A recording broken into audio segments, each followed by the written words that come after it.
All right. If number 1 mm-hmm. is greater than number 2, greater than 2, and number okay. 1 is greater than 3, Mm-hmm. print number 1. Okay. And 1. If number 1, So yeah, if again, right?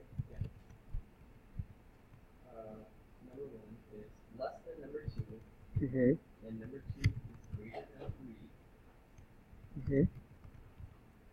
print number 2. Okay.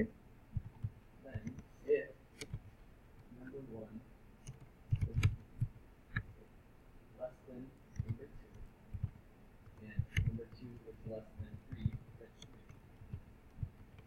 3. Okay. Does it work? Let's find out. So, and 1 is 1, 2 is 5, and 3 is, if I go with the first case, this can't be because n is not larger than that. So let's put 8. So, and 3 is the largest, right? So that's true. If I if I use 10 for n1, and if I enter 8 again, so it should be n1, right? Okay, good. Let's test for n2. I put in here 8 again, and 2. Yeah, that works. Right? What else can you do? Mm-hmm. Yeah, you could do that too, like we just mentioned.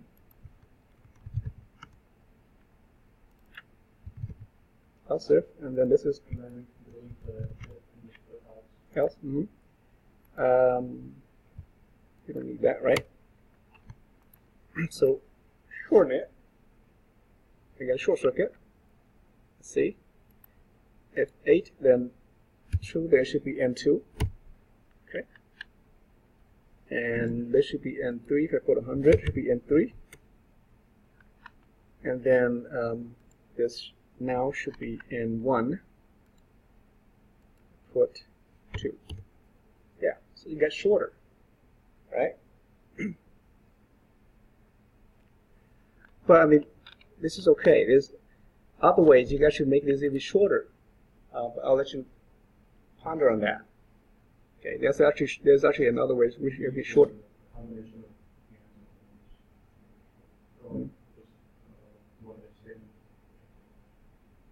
Yeah. Well, the conditional one, but then you can. I mean, it's still going to be like 3 statement like this, but then like the conditions here, you could do.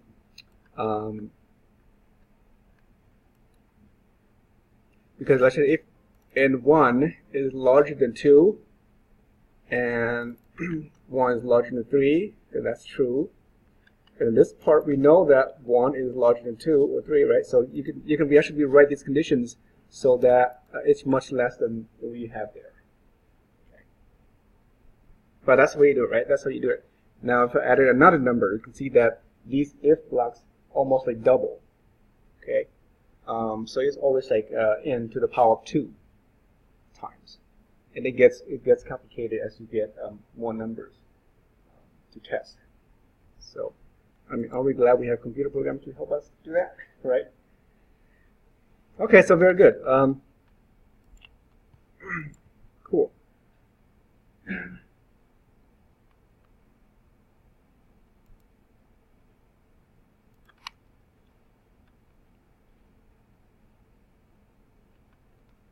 Okay, so what you had here, I'm going to just work on what you have here, which is kind of a good segue to the next part about the nested ifs.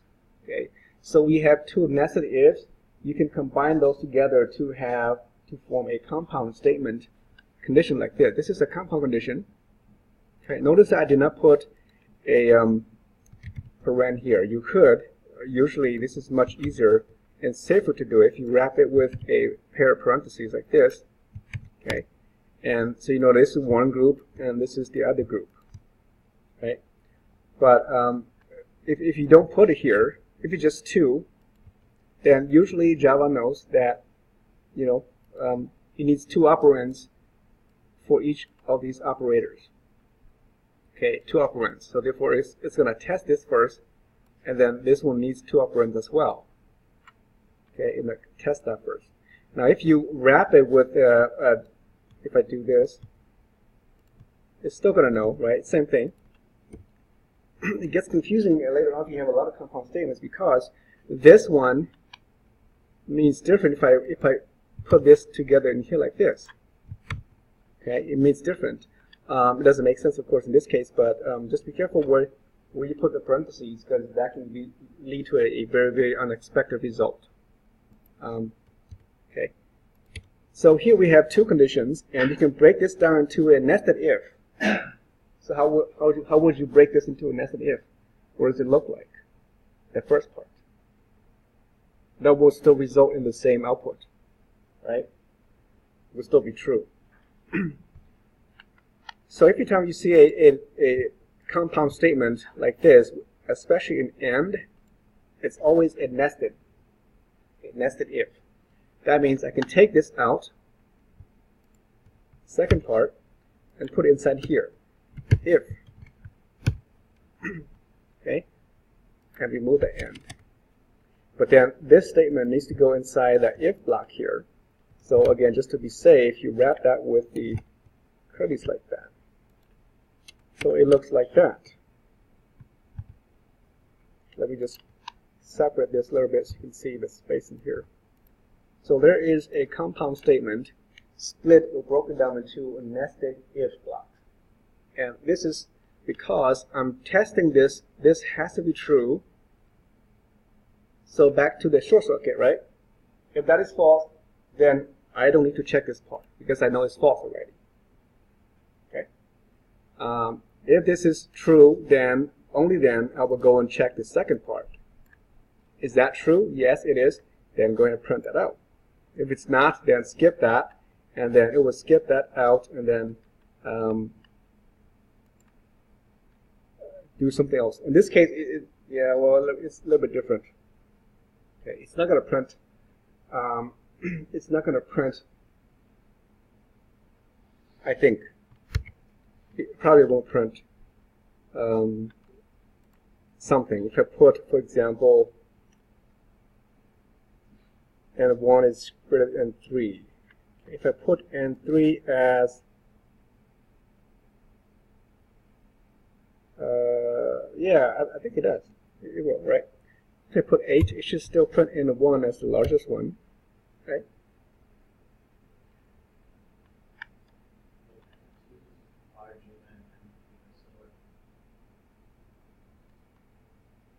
Sorry? Number 2 was larger than number 3, but it's slower. Right here? If you go to, if you make it like 3, right? It's 2 larger than 3. Okay, that works. So if you make this back to 50, then it should still work because it's going to go to the N2. Okay, so it still works just fine. Again, then this also can be broken down into a nested if. Okay.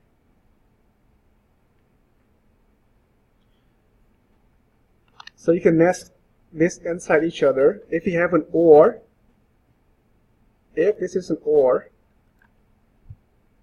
that's an OR. The two pipe symbols together, you cannot put a space in between. If you do, it's an error, syntax error. Same thing with the AND up here. It needs to go. They need to go together as one part. Okay. So if I do that, you can see that it's okay. It's legal. One AND. How about one OR, right? If you run N2, if I put 100, still M2, right? It shouldn't be, right? Because N2 only 50, but I put 100 for N3, but why is it still printing N2? Okay, so these symbols here, even though it is legal, these are a little bit different than the double 2 pipe symbols or the double 2 ends. If you do just one, I'm not going to go into detail, it's a little bit tricky, but this is one of those shifts. You shift the binary numbers instead of the actual comparing the actual data. You're shifting the bits over. Okay, so this is a little bit tricky. But anyways, so the double ends and nested ifs and so forth.